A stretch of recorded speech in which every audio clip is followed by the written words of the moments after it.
Saking panjenenganipun ingkang pribadi, kunjuk punika ingkang sampun keparang piniji pinidaya ingkang menika talanging basa Salira.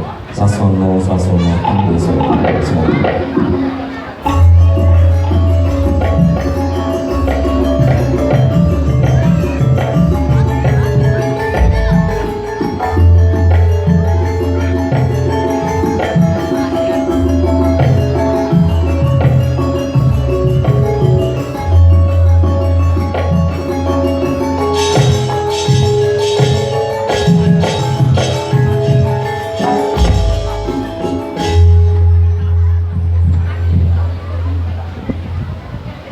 Bismillahirrahmanirrahim.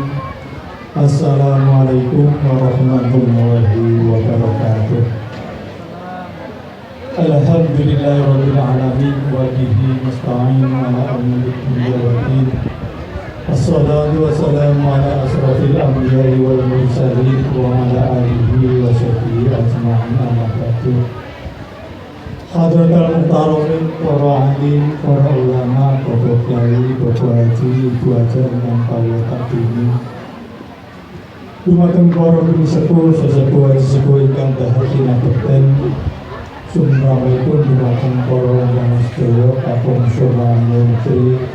Mliginipun rombongan pendherek kinanganten kakung ingkang disambung kisah mangun suman ingkang satu dihormatan. Yun pangapunten saderengipun kawula tumanto pengatur wonten usaha penjenasani monggo rasul saking panjenenganipun Bapak Kapemen sekalian Ibu Laminatin.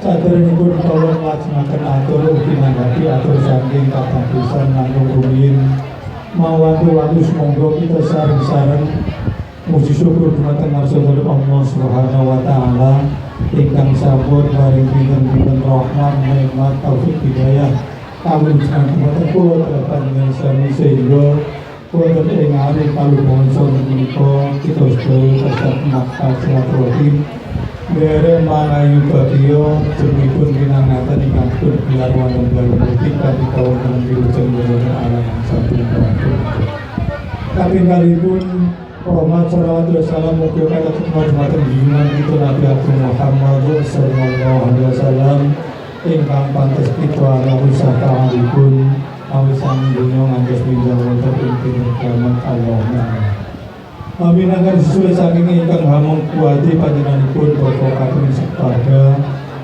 ngaturaken sugeng rawuh aturaken ngagem panuwun dumateng panjenengan masaran kestu anustreni menapa ngantos sundalanipun wonten ing sonten menika mugi-mugi rawuh panjenengan ing sonten menika pinten-pinten barokah ingkang manfaat pundhun mugi saking kapi utawi nyekseni menapa ngantos pacato panunipun Bapak Kapemen sekeluarga wonten ing saha-saha wonten ing kalodhan menika Bapak Kapemen sekalian ing sonten menika kalodhan menika Nggih tapi darmani asepah ngolokanaken putrinipun ingkang paring asma Evi Septiani Ritawati janipun cupomo panggilanipun mboten janipun Evi sampun ngawontenaken peduli kawutawi jabodul kala wingi kaliyan putra kakungipun Bapak Surati Ibu Sringatun saking Mangun Suman ingkang paring asma Abdul Azizian pramila menika mawantu-wantu Bapak Kapemen nyuwun donga panjenengan sami mugi-mugi putranipun anggenipun gebir wonten ing samodran bebayan abrun kaparingan atut lutut ngantos kakek-kakek saha nyuwun. Ugi wonten kesupen panjenenganipun Bapak Kapemen sekeluarga ngaturaken ngagem panuwun dumateng sedaya pihak dumateng panggon kalis anak kakang lan para adik-adik sinoman ingkang sampun bantu menapa ngatur keperluanipun wonten ing sonten menika mugi-mugi sedaya kula tanjatipun terkait Allah Subhanahu wa taala pikantuk piwales ingkang sabuatipun ananging senawi sampun karaci katata titik-titik tapi saderengipun kasunyatanipun tumapahipun adicara wonten ing sademenika tasih kathah kekirangan.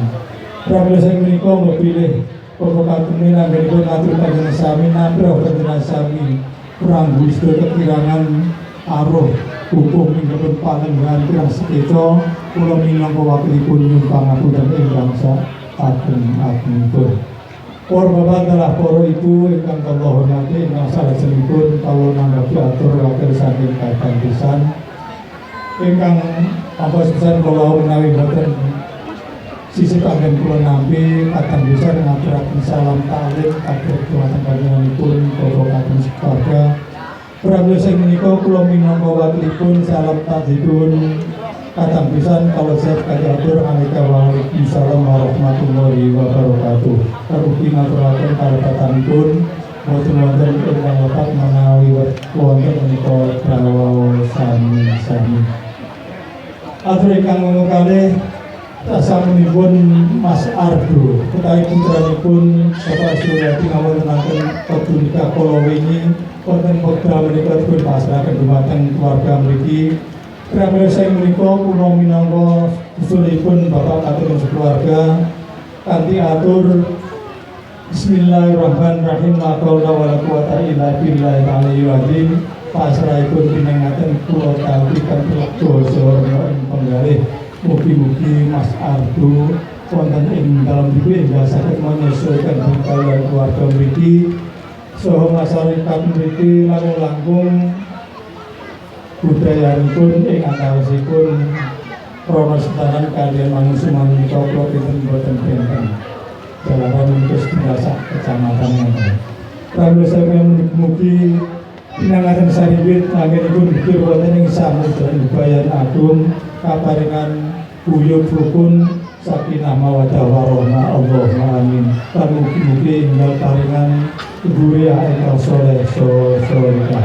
Para bapak adalah para ibu ingkang kula hormati lan kula ugi saking kadang pisan Bapak Suryati sekeluarga ngaturaken bingkisan utawi tali asih kakuwatanipun Bapak Kademin. Pramila sekanti wontenipun acara-acara sikala wau dadosaken pasederanipun ing antawisipun Rono tambah kemaketipun.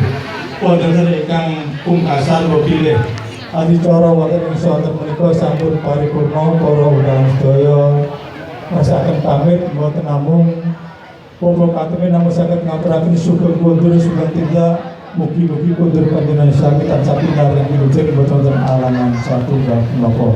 Lan ugi kangge pribadi kula piyambak mobil sak tamunipun kawula ngatur matur wonten sapanjenengan sami wonten tumpang sing kagem kula matur kula pribadi nyuwun pangapunten wa assalamualaikum warahmatullahi wabarakatuh. Purwa Madya Wusana lampahan dicara kasaban matur ngurus sampun kalapan kami lulus raja kinari pamungkas sasarangan dituturkan kula alhamdulillah alhamdulillahirabbil alamin asesanti jaya-jaya wijayanti rahu satu dumadi ngaturaken wilujeng kundur mugi mangke rahimipun suwang-suwang billahi taufiq wal hidayah. Assalamualaikum warahmatullahi wabarakatuh.